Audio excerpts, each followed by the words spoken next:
Welcome to True Crime with Strategic Eyes.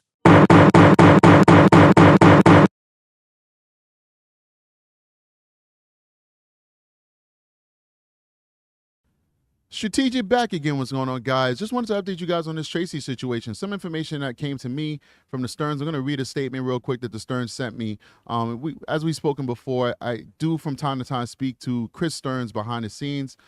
He graciously reaches out to me. That has not in any way stopped my ability to be objective and tell you guys exactly how I feel about the Stearns. And, you know, I'm not going to lie to you. It kind of given me just a little bit of respect for Chris Stearns, that even though he knows I don't agree with him, and I will come on the internet and eviscerate his son and even question statements that he makes that I believe to not be on the up and up, or at least have some questions as to the validity of those statements, he still reaches out and still engages in dialogue and still engages me behind the scenes on what he agrees with and what he disagrees with. And listen, at the end of the day, when we put aside all of the case facts, the horribleness of the crimes that were committed against Maddie, from a human to human and man to man, I do have a little bit of respect for that. You know what I'm saying? Because that's what our show is all about, agreeing to disagree. Now, not everybody can do that, and I get it, and I respect it. But as a man, I respect when I can agree to disagree with somebody and engage in civil discourse. So anyway, the Stearns reached out to me and gave me a statement on TRACY. But before I tell you what that statement is, I want to quickly tell you what TRACY has been saying out there on the internet. TRACY has been saying that, hey, I don't know who Stephen Stearns is. I have no connection with this guy. Never met him in my life, basically. I'm paraphrasing. And she says that her credit card was stolen, and that is why there were charges from her on Stephen Stearns' jail books paying for, or his fees rather, for his public defender. She says she never authorized those payments, that they were payments that were made as a result of her being a victim of identity theft. Now, listen, I don't know who this lady is. I cannot find any connection between her and Stephen Stearns. So far be it for me to not believe what she's saying, okay? People do steal people's credit cards. It is a little odd and just a little interesting that somebody would steal her credit card simply to pay just $50 on Stephen Stearns' jail books. They didn't give him any more money. They could have paid that lawyer's fee, and then they could have gone ahead and just thrown even more money on his books to buy, you know, food and stuff like that.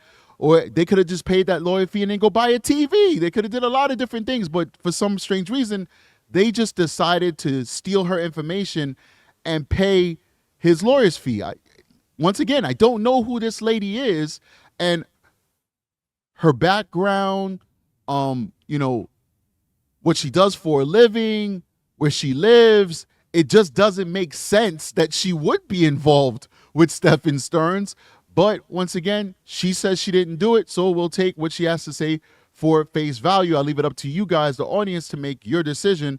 But at the end of the day, nobody should be harassing this lady. Nobody should be calling her. That's why when I reported this, I never spoke about her address, never gave her address up, never gave her employer up, none of that stuff, because that's totally inappropriate. She did not have anything to do with what happened to Madeline Soto. So don't call her, don't visit her home, don't call her employer. Leave this lady alone. But it is interesting from a true crime perspective that we explored and we tried to understand who this person is that's supporting probably one of the most hated people in 2024, Stephen Stearns. Right, so now let's go over to his father, Chris Stearns, who emailed me a quick statement. I want to go ahead and read that out to you guys. I'm not going to read the whole email. When people communicate with me, I only speak about the things that are probative and that are fair to speak about. When people tell me private things or they say that something is in confidence, I do not repeat it. So if Jen Soto, as much as I hate Jen Soto for her inadequate care of Maddie, whatever you believe, whether you believe it's mental illness or whatever, she was not a good parent to Madeline Soto. If Jen Soto hit me up via email, and in the topic of that subject, it says, this is confidential and I don't want you to talk about this, is between me and you, I would not talk about it. I absolutely would not talk about it. It doesn't matter what she tells me. She tells me something criminal, I'm not going to talk about it, but I'm going to forward it to the Kissimmee Police Department. But if it's not criminal and she just wants to talk to me, she says this is confidential, I would not talk about it. It's called character, people. So anyway, let me read this statement out to you. Chris Stearns says, every now and then I check up on the latest videos you've posted. I thought I'd throw in my 2 cents to help clarify the identity of this person named Tracy. Clueless who this is. They are not a family member nor anyone Stephen spoke of to our knowledge. That is what the Stearns, word for word, direct quote, wrote to me yesterday in reference to Tracy. So far we had an excellent deep dive done by Plunder when she spoke to Stephen Stearns' public defender, and Stephen Stearns' attorney said, I can't speak to you about a lot of things because that's attorney-client privilege. But she was able to speak to us about Tracy because Tracy was nothing that was ever brought to her by her client. And according to Stephen Stearns' own attorney, she does not know who Tracy is. Now, according to Christopher Stearns, the father of Stephen Stearns, him and his wife both do not know who Tracy is. So I think that gives a lot of weight to what Tracy is saying, even though it sounds a little far-fetched. Life is far-fetched. The universe is far-fetched. Happenstance is far-fetched. Things just happen sometimes that we can't explain, but it happens, and it doesn't mean that it's not true. So it brings a lot of weight towards what Tracy is saying. She does not know who Stephen Stearns is, and she did not authorize the charges that were put on her credit card to Stephen Stearns. So there you have it, people. Quick update on this whole Tracy situation. Because we don't know what's going on in this situation, but all the evidence from witness testimony, the Stearns as witnesses, the attorney for Stephen Stearns as a witness, and then the actual statement given by the quote-unquote subject, if we want to call that person that, subject of this particular investigation, denies it and actually blames it on a crime that was committed against them.